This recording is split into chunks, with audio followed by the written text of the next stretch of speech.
दोस्तों, अमेरिका ने जब 50% टैरिफ का ऐलान किया, उसके बाद भारत की तरफ से और अमेरिका की तरफ से, खासकर डोनाल्ड ट्रंप की तरफ से बयानबाजी भी हो रही है। ऑपरेशन सिंदूर को लेकर भी बयानबाजी हुई और भारत के खिलाफ भी बयानबाजी हुई। इस बीच में खबर ये भी आई कि अब इस टैरिफ को लेकर मामला बिगड़ गया है।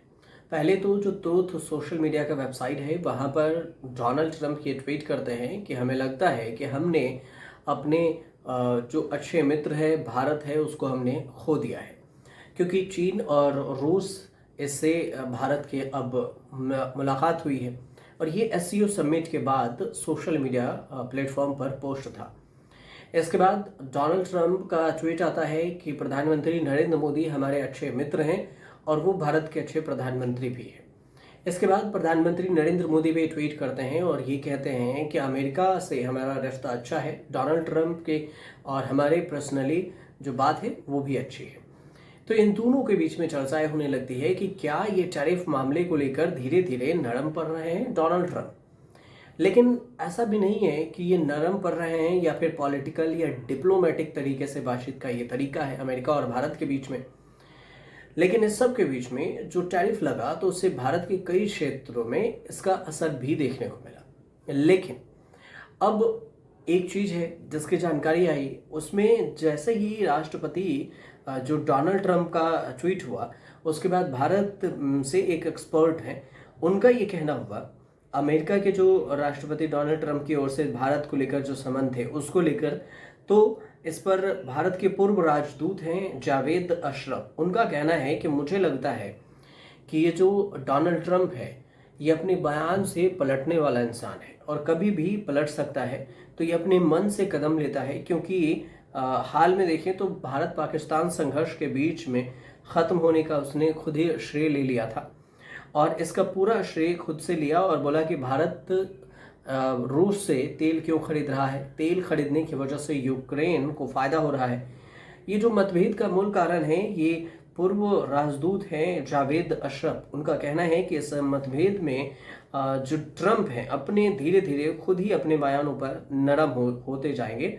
और विशेष रूप से ये भी बात है कि पहला कि राष्ट्रपति ट्रंप अक्सर अपने विचारों को बदलने के आदी रहे हैं, तो इसमें भी ऐसा हो सकता है। तो इसी तरह से उन्होंने ये भी टिप्पणी की और अशरफ आगे ये भी कहते हैं कि अगर भारतीय पक्ष की अगर बात करें तो हमने इस मुश्किल दौर में हमेशा से तथ्यों को आधार रखा है और संयमित रूप से रखा है। तो इस बात का जिक्र करते हैं। लेकिन इसमें जो ट्रंप की बात हुई और प्रधानमंत्री नरेंद्र मोदी ने जो ट्वीट किया, इसके बाद कांग्रेस का सोशल मीडिया पोस्ट आया और कांग्रेस ने सोशल मीडिया पर, कांग्रेस की तरफ से सुप्रिया श्रीनेत हैं जो लंबा चौड़ा पोस्ट लिखती हैं और उस पोस्ट में कहती हैं कि संघियों के अंदर जरा से भी शर्म नहीं है।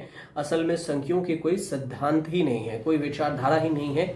अब रह रह कर अपना मत और अपनी आराध्य बदलते रहते हैं।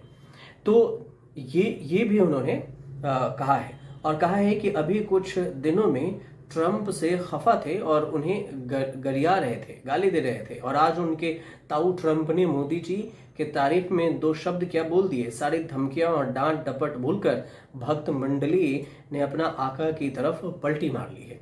ये सुप्रिया श्रीनेत का ट्वीट है। सुप्रिया श्रीनेत आगे ये भी लिखती हैं कि ठीक ऐसा ही इन लोगों ने चीनी राष्ट्रपति शी जिनपिंग के साथ किया, जिनके साथ हमारे जवानों के खून से सने हुए हैं, जिनके हाथ तो जवानों के खून से सने हुए हैं, लेकिन यह लोग अब उसके खुशामदीद कर रहे हैं।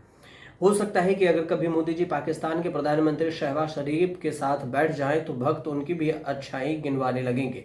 और यही लोग टर्की के बहिष्कार का नारा लगा रहे थे और पर 2 महीने बाद ही उसकी आंखों में धूल झोंक मोदी सरकार ने सारा धंधा पानी वापस चालू कर दिया। इन लोगों में कोई भी दीन ईमान नहीं है और ये देश के प्यार करने वाले नहीं हैं, बल्कि ये देश विरोधी लोग हैं और ये हवा के रुख के साथ बदल लेते हैं। मोदी और उनके अंधभक्त कब पलट जाएं यह कोई कह नहीं सकता। ये सुप्रिया श्रीनेत का लंबा चौड़ा पोस्ट है सोशल मीडिया पर जो उन्होंने लिखी है। अब दूसरी तरफ खबर ये भी है चलने लगी कि क्या ट्रंप का मोह भंग हो गया है, ये जो टैरिफ है, या फिर भारत की प्लान से। तो ऐसा इसलिए है कि ट्रंप से मोह भंग बाकी दुनिया का भी हो गया है क्या।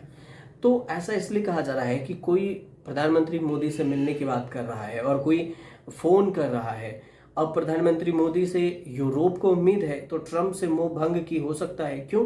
क्योंकि मैक्रो भी प्रधानमंत्री मोदी से बात की है। ये फ्रांस के राष्ट्रपति हैं इमैनुअल मैक्रो। दोनों ने कहा है कि जो रूस और यूक्रेन का जो संबंध है उसको हम शांति बहाल करने में भारत की मदद करेंगे। इसके अलावे भी देखें तो जो मैक्रो हैं उन्होंने जर्मनी की तरफ से भी देखें तो जर्मनी के विदेश मंत्री हैं जोहान वेडुपुल। उन्होंने भी जब वो भारत आए थे तब भी मुलाकात हुई थी प्रधानमंत्री मोदी से और साफ तौर से कहा था कि भारत जर्मनी रणनीतिक जो साझेदारी है 25 साल पूरे होने वाले हैं और इसमें गहरा सहयोग रहा है। व्यापार हो, टेक्नोलॉजी हो, स्थिरता हो, रक्षा हो, हर क्षेत्र में जर्मनी भारत को अब निर्णायक साझेदार मान रहा है। जर्मनी ने भी संकेत ये दिए हैं कि युद्ध पर भारत की भूमिका अहम है और इसमें मोदी से मिलने की योजना उनकी चांसलर की भी जल्द भारत आ सकती है। ये बात उन्होंने कहा था। अब हाल ही में जब चीन में एससीओ समिट हुआ था तो प्रधानमंत्री मोदी की पुतिन से भी मुलाकात हुई थी।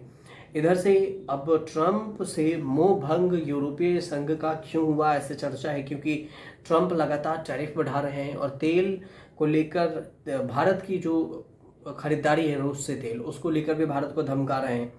तो यहाँ भारत, रूस और चीन के साथ जो रिश्ता है वो सुधरता हुआ दिख रहा है थोड़ा बहुत, और इसी को देखकर अमेरिका को ऐसा लगता है कि हमारे हाथ से ये निकल गए। उधर यूरोपीय कंट्रीज हैं जिनको भारत पर भरोसा है, अमेरिका पर से मोह भंग होता जा रहा है। तो ये उम्मीद ऐसा भी है क्योंकि भारत दोनों पक्षों के बीच में संवाद कर रहा है, मतलब रूस से भी और यूक्रेन से भी। तो हो सकता है कि भारत इस शांति में एक अहम भूमिका निभा सके, लेकिन फिलहाल इसकी कोई बड़ी जानकारी नहीं है कि इस पर कुछ भारत की क्या भूमिका होगी और कैसे ये बातचीत कर रहे हैं। लेकिन फिलहाल जिस तरह से भारत का ताकत बढ़ रहा है कि G20 हो या फिर एससीओ समिट हो या फिर ब्रिक्स समिट हो या क्वाड हो, इस सब पर हर मंच पर अपनी उपस्थिति भारत दर्ज करवा रहा है। और ट्रंप की जो अस्थिरता है वो भारत पर टैरिफ जब से लगाया है तब से दुनिया भर की नजरें हैं कि टैरिफ अपने मन से ट्रंप भारत पर लगा रहा है और अपने मन की कर रहा है, जबकि दुनिया की बातें ट्रंप नहीं सुन रहा। WTO भी है जो वर्ल्ड ट्रेड ऑर्गेनाइजेशन है, उसकी भी बात देखें तो विश्व व्यापार के संगठन है ये, और उसकी भी बात ट्रंप नहीं सुन रहे। तो ऐसे में कई सारी बातें हो रही है और कई सारी आलोचना भी हो रही है। इन तमाम चीज़ों को लेकर ऐसा कहा जा रहा है कि हो सकता है कि डोनाल्ड ट्रंप यानी अमेरिका से यूरोपीय देश के जो मोह हैं वो भंग हो रहे हैं और भारत से नज़दीकियां बढ़ रही है। हालांकि भारत के लिए तो ये फायदेमंद की ही बात है। फायदे की बात है कि भारत की तरफ अगर बाकी के देश अट्रैक्ट होते हैं तो बिजनेस का व्यापार बढ़ेगा और संबंध भी अच्छे होंगे बाकी के देश से। फिलहाल ये थोड़ी सी जानकारी थी। आपको सही लगे तो हमारे चैनल से जुड़िए, सब्सक्राइब कीजिए, शेयर कीजिए, कमेंट जरूर कीजिए।